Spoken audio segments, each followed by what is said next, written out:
After years of underperforming, Chinese stocks are rallying to start 2025 as economic data points to some resilience. Hong Kong's Hang Seng Index massively outperforming the S&P 500 year to date. So could investors find opportunity specifically in Chinese tech stocks amid fading U.S. exceptionalism? Joining us now, we've got Brendan Ahern, KraneShares CIO. And Brendan, it's great to speak with you. Listen, we've heard it loud and clear at this point. U.S. exceptionalism is starting to unwind. You're seeing opportunities abroad in the likes of China. Where would you say is the single biggest opportunity for investors who are interested in the Chinese tech trade?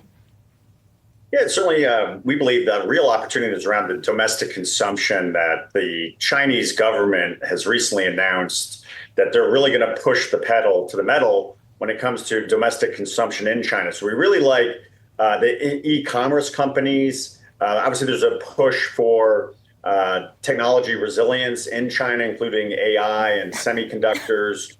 So we think that we're very well positioned at KraneShares to capture that. Obviously, our flagship ETF, KWEB, is significantly outpacing U.S. equities year to date. But I really think it's important to go back to when Chinese equities bottomed in January of 2024, where the outperformance versus U.S. equities is very, very significant. And talk to me, too, about some of the individual names here, because you sent over your top holdings, and a lot of them our audience is going to recognize. You've got your Alibabas, your Pinduoduo, JD.com. But talk to me about the opportunity in some of the lesser-known names that investors should be keeping an eye on. Yeah, there's a whole host. I mean, to your point, people know the Tencents and Badu's and Alibaba's, JD.com, but there are some really interesting companies in the online video space, companies like Huashu, as well as Bilibili, a little bit lesser known here in the U.S. because they really don't do any business here in the U.S., but very much geared to the younger generation in China, really the gaming community. Those companies are really, really pushing in online video, social media, but increasingly that incorporates AI as well. Brendan, it's Simeon. Good to see you virtually. Here's a little bit of a kind of big picture question. If you go back 20 or 30 years, I think there was an assumption that as China got wealthier, they would become more free and more like the U.S. And it turns out that doesn't necessarily seem like it's happening. Now, let's put that into context of the tariffs. One of the kind of real, I shouldn't say real cases, but very justified cases for tariffs is when you're competing as a free economy with a country that isn't a free economy and the government's pulling a lot of levers. And yet today we see the focus is not so much on China. Does that mean we as the U.S. are accepting where China is landing as a country?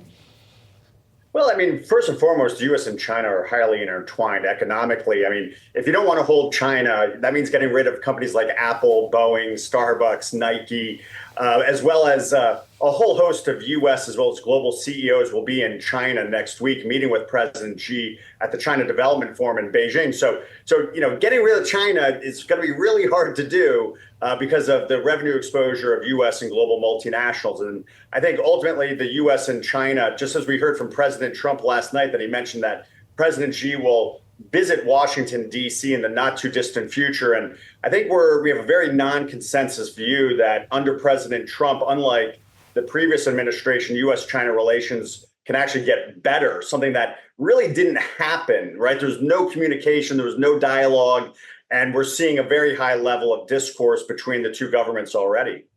How do you anticipate the tariff tit for tat impacting the trade more broadly here when you think about any potential ratcheting up of these tariffs? What are you kind of factoring into your models about where Chinese stocks are going to go from here, given the unfolding of what could turn into an even more tense trade war between the two countries?